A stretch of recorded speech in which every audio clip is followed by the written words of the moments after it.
বাংলাদেশ ইস্যুতে এবার মমতা বন্দ্যোপাধ্যায়কে নিশানা করলেন বিজেপি নেতা দিলীপ ঘোষ। সঙ্গে সতর্কও করলেন বিজেপির প্রাক্তন রাজ্য সভাপতি। অভিযোগ করলেন যে বাংলাদেশি হুলিগানরা নিজেদের দেশ চালাচ্ছে।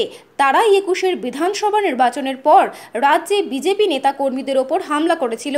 সেক্ষেত্রে মমতা নীরব দর্শকের ভূমিকা পালন করেছিলেন বলে অভিযোগ করলেন দিলীপ ঘোষ।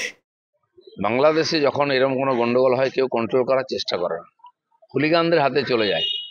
দুর্ভাগ্য, এটা বাংলাদেশের মতো একটা গরিব দেশ, আর সেখানে এরকম ঘটনা চলছে। ব্যবসা বাণিজ্য সবকিছু, অর্থনীতি খুবই ক্ষতিগ্রস্ত হবে, ওখানকার মানুষেরই ক্ষতি হবে।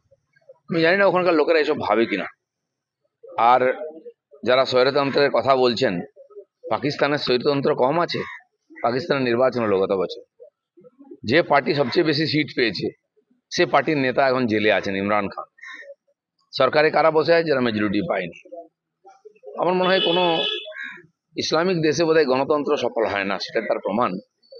যাই হোক, কিন্তু আমরা পড়োশি দেশ হিসাবে সবসময় আমাদের চিন্তা থাকে, কিছু গন্ডগোল হলেই ওখানকার হিন্দুদের উপর অত্যাচার হয়, তারা পালিয়ে আসেন, আবার সেটা হচ্ছে। কিন্তু তাদের হয়ে কেউ কথা বলছে না। কেউ জামাতিদের কথা বলছে, কেউ স্বৈরতন্ত্রের কথা বলছে। আমার যেটা ধারণা, এই যে যারা সমাজবিরোধী হুলিগান, তারা কারো নয়। নাহলে তারা কি করে পার্লামেন্ট হাউস লুট করতে পারে, কি করে প্রধানমন্ত্রীর বাড়ি লুট করতে পারে? দেশেরই জিনিস। এই ধরনের লোকেরা এখানে সিএ পাস হওয়ার পরে আগুন জ্বালিয়েছিল, বাড়িঘর লুট করেছিল, দোকানপাট জ্বালিয়েছিল, স্টেশন জ্বালিয়েছিল। এই লোকেরাই ওখান থেকে এখানে যারা ঢুকেছে এসে ২১-এর নির্বাচনের পরে বিজেপির কর্মীদের বাড়িতে অ্যাটাক করেছিল, বাড়ি ভেঙেছিল, আগুন লাগিয়েছিল, দোকান লুট করেছিল, মহিলাদের অত্যাচার করেছিল। আর এরা এখন টিএমসি পার্টিকেও দখল করে নিচ্ছে এখানে। মমতা ব্যানার্জি হয়তো ভাবছেন যে এরা তো আমার পক্ষেই আছে, তাই মুখ বন্ধ করে আছেন, ওখানে হিন্দুদের কথা বলছেন না। কিন্তু উনি জানেন না, উনি বাঘের পিঠে চড়ে আছেন। যেদিন বাঘের পিঠ থেকে নামবেন, আগে ওনার ঘাড়ে মটকাবে ওরা। যেন এক দিদি গেছেন, আরেক দিদি হয়তো সে রাস্তায় হাঁটছেন। তাদের ভবিষ্যৎটা যেন টিএমসি দেখে রাখে, তারা পশ্চিমবাংলায় কোন দিকে নিয়ে যাচ্ছে, এই আগুন থেকে কেউ বাঁচবে না। বাংলাদেশে যারা বাংলাদেশকে পাকিস্তানের অধীনে রাখতে চেয়েছিল, যারা পঞ্চম বাহিনীর কাজ করেছিল, রাজাকারের কাজ করেছিল, পাকিস্তানের দালালি করেছিল, সেই লোকগুলো আজকে দাপিয়ে বেরিয়েছে চীনের, পাকিস্তানের সহযোগিতা নিয়ে। পাকিস্তানের এটা বাংলাদেশের পক্ষেও খারাপ, আমাদের দেশের পক্ষেও খারাপ।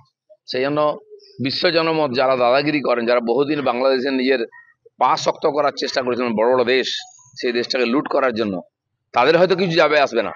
কিন্তু এই যে ২০-২২ কোটি বাঙালি যারা বাংলাদেশে আছেন, তাদের ভবিষ্যৎ অন্ধকার। খালেদা জিয়া আর যাই হোক, হাসিনা এই দেশের অনেক উন্নতি করেছিলেন, বিভিন্ন দেশের সঙ্গে সমঝোতা করে সহযোগিতা নিয়ে সাধারণ মানুষের জীবন স্তরের উন্নতি করেছিলেন। কিন্তু কিছু কট্টর অন্ধবিশ্বাসী লোক, তারা এগুলা চায় না, কারো না কারো হয়ে কাজ করে। তারা যেটা করছে তাতে বাংলাদেশের ভবিষ্যতের পক্ষে খুবই চিন্তাজনক।